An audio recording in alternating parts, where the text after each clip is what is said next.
में अग्रिम आने वाले भविष्य की तैयारी करें। जीवन का सबसे बड़ा स्रोत हमारा विचार होता है। हम अपने विचारों का विशेष ध्यान रखें, हम क्या सोचते हैं, किन विचारों पर हमारा ध्यान रहता है, क्योंकि जो हम सोचते और विचार करते हैं वही भविष्य बनता है। हम हमेशा जीवन में क्रोध करने से भी बचें, यह भी गीता हमें संदेश देती है, क्योंकि क्रोध करने के बाद हमेशा हमें अपमानित ही होना पड़ता है, हमें पश्चाताप ही करना पड़ता है। क्रोध हमारे मूर्खता का सूत्र बनता है, इसलिए हम क्रोध करने से हमेशा बचें। हम सेवा जरूर करें, निस्वार्थ भाव से सेवा करने से हमारा शरीर पवित्र होता है, हमारा मन पवित्र होता है, हमारा धन पवित्र होता है। इस तरह की बातें हमें श्रीमद् भगवद गीता के माध्यम से सीखने को मिलती है। आप गीता जरूर पढ़ें, जरूर सुने, हंसी खुशी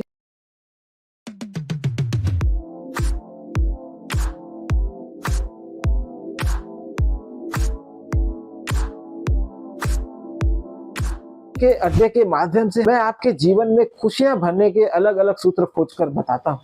दुखों की प्राप्ति होने से आप मन में दुखी न हो, सुख की प्राप्ति में सर्वथा समान भाव से रहें, किसी को ज्यादा दिखाएं नहीं, किसी को ज्यादा बताएं नहीं। आपके मन में अगर किसी के प्रति राग द्वेष आता हो तो उसे भी आप बैलेंस कैसे करें, यह सब बातें हमें गीता के माध्यम से सीखने मिलती है। गीता का ज्ञान सर्वप्रथम प्रमुखता से भगवान ने सूर्य को दिया, यह भी आप गीता के माध्यम से सीखते हैं। उसके बाद पीढ़ी दर पीढ़ी, युग युग अनुसार अनेक लोगों ने एक दूसरे को इस ज्ञान को दिया। कृष्ण के हम प्रिय भक्त और सखा बने, क्योंकि यह भी हमें सीखने को गीता के माध्यम से मिलता है कि अर्जुन भगवान श्री कृष्ण के सखा बने, मित्र बने। इसलिए हम मित्रता के माध्यम से कृष्ण से जुड़े, मित्रता का संबंध कृष्ण के साथ स्थापित करें। गीता के अनुसार हमारे और कृष्ण के कई जन्म होते हैं।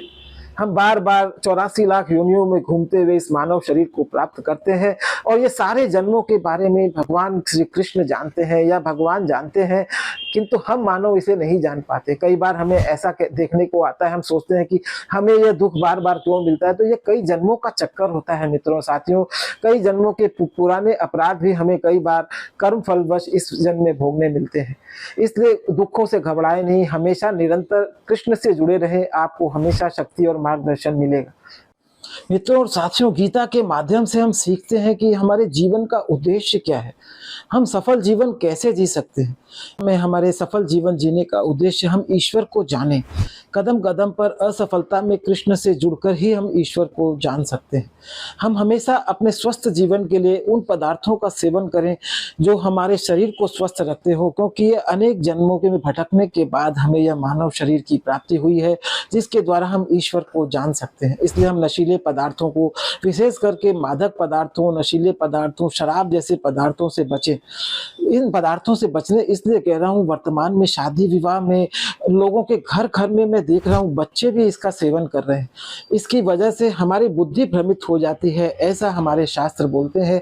इसलिए हम शराब जैसे मादक पदार्थ से जरूर बचें।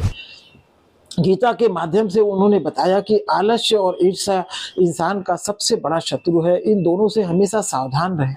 हम हर्ष और शोक के माहौल में हमेशा अपने मन में समान भाव रखें, तभी हम जीवन को खुशहाल जीवन के रूप में जी सकते हैं। कार्य के सफलता और असफलता में भी हम सम रहें, उसे सफलता को और असफलता को हम समान भाव से देखें।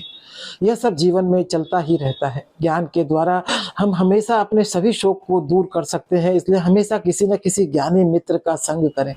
इस संसार में ज्ञान के समान पवित्र करने वाला और कोई नहीं है, और ज्ञान से हमारा मन पवित्र होता है, मन ऊर्जावान होता है, और सब कुछ हमारे मन पर ही निर्भर करता है। खुशहाल जीवन के लिए हम समय से सोएं, समय से उठें, और आहार भी जो ग्रहण करें वह सात्विक ग्रहण करें। अपने स्वास्थ्य की दिशा में जो हमें पौष्टिक आहार हो उन्हीं को हम ग्रहण करें। मित्रों और साथियों, गीता के माध्यम से भगवान श्री कृष्ण ने यह भी हमें बताया कि हम किस तरह अपने मन की इच्छा पर नियंत्रण रखें। मन में इच्छा सर्वप्रथम तो आने न दें, और इच्छा आए और वह पूर्ति न हो तो उसमें निराश न हो। हमेशा प्रसन्न चित्त रहने का प्रयास करें, और इच्छा को जहां तक हो सके नकारने का ही प्रयास करें, क्योंकि इच्छा की पूर्ति हमारे वश में नहीं होती। भगवान ने गीता के माध्यम से यह भी संदेश दिया, हम मन बुद्धि से जिस किसी भी देवता को पूजते हैं अनजाने में हम कृष्ण की ही पूजा करते हैं। इसलिए हमें इस ओर भी ध्यान देना और समझना है कि हमें कृष्ण से ही जुड़ना है, क्योंकि अगर हम अन्य देवी देवता की पूजा करते हैं तो हम अनजाने में, जिस तरह हम एक दर्पण के सामने खड़े होते हैं तो दर्पण में हमारा ही स्वरूप दिखाई देता है और दर्पण में परछाई को छूने से कुछ लाभ होने वाला नहीं। यह गीता के माध्यम से कृष्ण ने बताना चाहा। हम इस बात को भी सीखें कि हम भगवान कृष्ण से ही निरंतर जुड़े। कृष्ण ने हमें गीता के माध्यम से यह भी बताया कि हम हमेशा अपने कर्म को करते हुए भी भगवान का स्मरण करें। जब युद्ध जैसी स्थिति में उन्होंने अर्जुन को यह संदेश दिया कि तू मेरा स्मरण कर, तो हमारे लिए कोई बड़ी बात नहीं। ओम शब्द को, ओम के उच्चारण को भी परमात्मा ने अपना ही स्वरूप बताया। इसलिए हम अपने दैनिक जीवन में ओम का उच्चारण जरूर करें।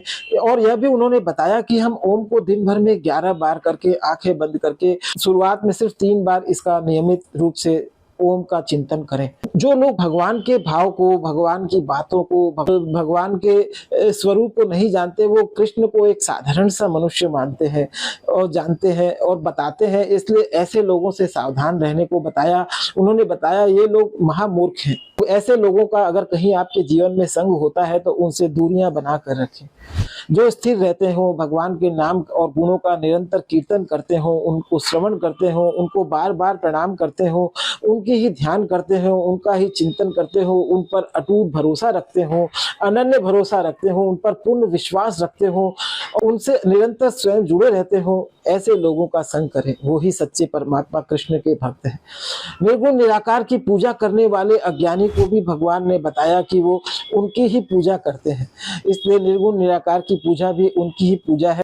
मित्रों और साथियों, हंसी खुशी के अड्डे चैनल के माध्यम से मैं रोज अपने जीवन में खुश रहने के स्वर्णिम सूत्र आपके लिए खोज खोज कर लाता हूं और उन बातों को ही बताता हूं जो निरंतर आपके जीवन में ऊर्जा और शक्ति का संचार कर सकती है, आपके जीवन को खुशहाल कर सकती है। जो भी भक्तजन निरंतर उनके ध्यान करते हैं, उन पर विश्वास करते हैं, उनका भजन करते हैं, ऐसे पुरुषों का योगक्षेम भगवान स्वयं प्राप्त करा देते हैं। इसका मतलब यह है कि जो उसे प्राप्त करने की आवश्यकता है वह उसे सुलभ करा देते हैं और जो उनको प्राप्त है उसकी वो रक्षा की जिम्मेदारी भी स्वयं लेते हैं। आज गीता जयंती के शुभ अवसर पर मैं आपको बताना चाह रहा हूँ कि श्रद्धा से युक्त जो लोग किसी अन्य देवी देवता को पूजते हैं, वो भगवान बताते हैं कि वह श्री कृष्ण को ही पूजते हैं। वो जाने अनजाने में कृष्ण की ही पूजा करते हैं।